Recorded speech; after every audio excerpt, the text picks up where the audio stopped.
ओम शांति।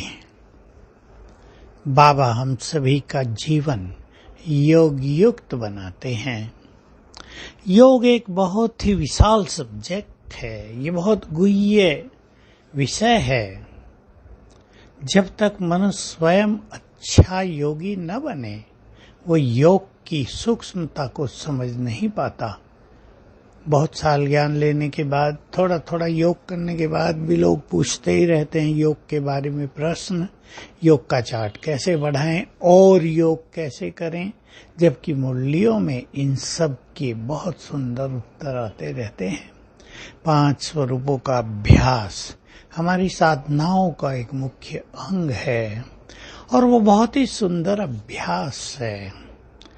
स्मृति स्वरूप होना ही योग युक्त होना है।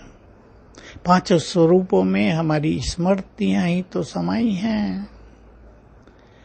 स्मृतियों को याद रखेंगे। स्मृति का अर्थ होता है जो कुछ बाबा ने हमें याद दिलाया है उसे हम याद रखेंगे तो मन भी शांत होगा, एकाग्रता बढ़ेगी, योग युक्त जीवन बनता जाएगा, संस्कार बदलते जाएंगे, मन श्रेष्ठ होता जाएगा, विचार महान होते जाएंगे, बुद्धि स्वच्छ होती जाएगी।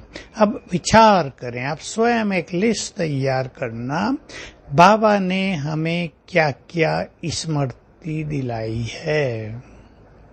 उसने पहले तो याद दिलाया तुम हो कौन और समझ अपने को क्या रहे थे। याद दिलाया तुम्हारा घर कहाँ है, हमें बिल्कुल याद नहीं था। याद दिलाया तुम सृष्टि के आदि में पवित्र निर्विकारी देवी देवता थे। याद दिलाया कल पहले भी तुम विजयी रतन बने थे। ये स्मृतियां हैं। हमें याद दिलाया जिनकी मंदिरों में पूजा हो रही है वो तुम ही हो। तो हमारे सारे स्वामान बाबा ने हमें याद दिलाए। हमें उनको स्मृति में लाना है।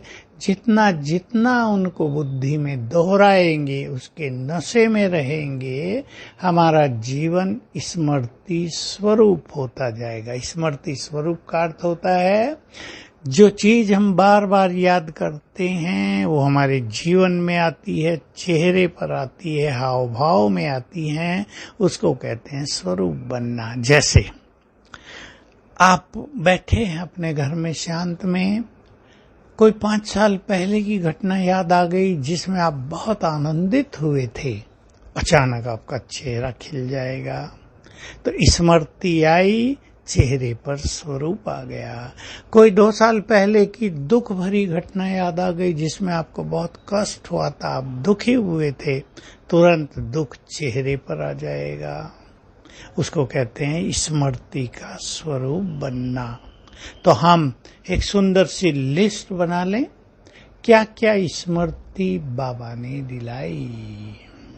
बच्चे तो मुक्त अवस्था में थे, मैं तुम्हें राजभाग्य देकर गया था, तुमने ऐसे ऐसे गंवा दिया, माया ने तुमको ऐसे ऐसे हरा दिया, इस कारण हराया है। अब इसको छोड़ के आत्मा होने का अभ्यास करो तो तुम्हारी विजय हो जाएगी। याद दिला रहा है बाबा, तुम कितने शक्तिशाली हो, तुम कितने महान हो, तुम्हारे अंदर कितनी पवित्रता छुपी हुई है, तुम इस सृष्टि के आधार हो, तुम अकेले नहीं है, अकेले नहीं हो, तुम्हारे ऊपर तो पूरा कल्प वृक्ष है, तुम सृष्टि के लिए बहुत जिम्मेदार हो। जितने जितने हीरो पाठ चारों युगों में बजाए गए हैं वो भी तुम्हारे द्वारा ही बजाए गए हैं। बाबा हमें रोज रोज स्मृतियां दिलाते हैं, हम इन्हें याद किया करें। सार में अगर समझें तो 5 स्वरूपों का अभ्यास और भिन्न भिन्न स्वमानों का अभ्यास ही तरीका है स्मृति स्वरूप होने का। बाबा की स्मृति वो अलग सब्जेक्ट है, लेकिन हमारे बारे में जो कुछ उसने स्मृति दिलाई उसको भी हम याद करेंगे। तो स्मृति स्वरूप होना ही योग युक्त प्राप्त होना है। स्मृति से हमारा नशा भी बहुत श्रेष्ठ हो जाता है, हमारा अहंकार भी चला जाता है, हमें अपने कर्तव्यों की, जिम्मेदारियों की रियलाइजेशन भी हो जाती है। तो लिस्ट बनाएंगे, उनको याद करेंगे तो स्थिति महान बनती जाएगी। ओम शांति।